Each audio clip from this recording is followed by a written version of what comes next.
Under this lesson, we're going to solve problems on business and consumer loans, but before that, let's unveil first the definition of terms that are crucial when it comes to loans.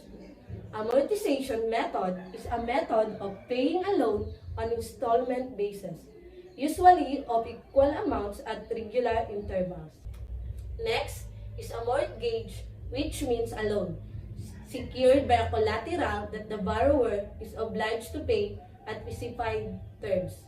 We also have another type of mortgage, which is the chattel mortgage, that refers to a mortgage on a movable property. The last one is the outstanding balance, which refers to any remaining debt at a specified time. To further understand what is mortgage, it is a business loan or consumer loan that is secured with a collateral. As what Ms. Villegas said earlier, collaterals are those assets that can secure a loan. Now, if a borrower cannot pay the loan, the lender has the right to the collateral. For example, take a look on this illustration. If a house and lot is purchased, it will be used as a mortgage property or a collateral.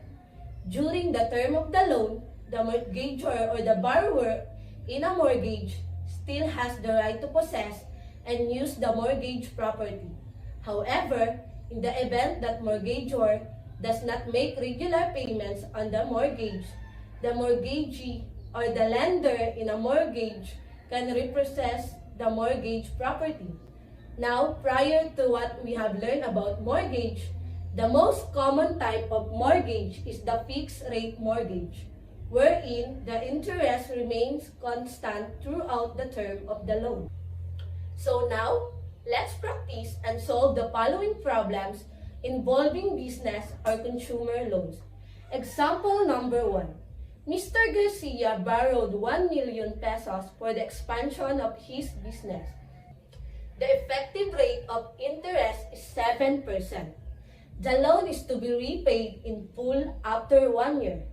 How much is to be paid after 1 year?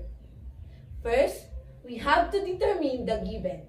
We have P as principal, which is the 1 million pesos. J as the interest rate converted into decimal, which is 0.07. And N as number of time given by year, which is 1. Now, we're going to find the F, which is the future amount to be paid after 1 year. For finding F, the formula that we're going to use is F is equal to P multiplied to 1 plus J raised to N. So, let's add first 1 plus J raised to N and then multiply it to P. So, we have 1 plus 0.07 raised to 1 is equal to 1.07. Then, we multiply it to 1 million, which is equal to 1,007,000. So, an amount of 1,007,000 must be paid after 1 year. Moving on to example number 2. This problem is a chattel mortgage, a mortgage on a movable property. The given is a person borrowed 1,200,000 pesos for the purchase of a car. If his payment is 30,000 on a 5-year mortgage, find the total amount of interest. The given here is P, which is the principal amount of mortgage is equal to 1,200,000. Monthly payment is equal to 31,000 and N is 5 years.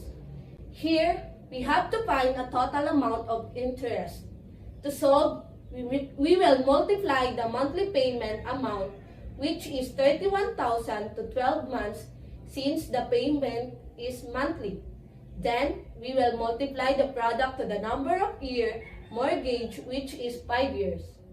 Now, the total amount paid is 1,860,000. Thus, the total interest is the difference between the total amount paid and the amount of the mortgage. To calculate, we will subtract the amount of the mortgage from the total amount paid.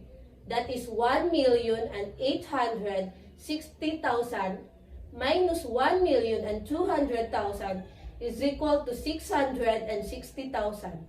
Now, the total amount of the interest is 660,000. Moving on to example number 3. If a house is sold for 3 million and the bank requires 20% down payment, find the amount of the mortgage. To calculate this, we must first get the down payment with the formula down payment is equal to the product of down payment rate and cash price. The given are 0.20 down payment rate and 3 million cash price. Now, if we multiply 0.20 by 3,000, its product is 600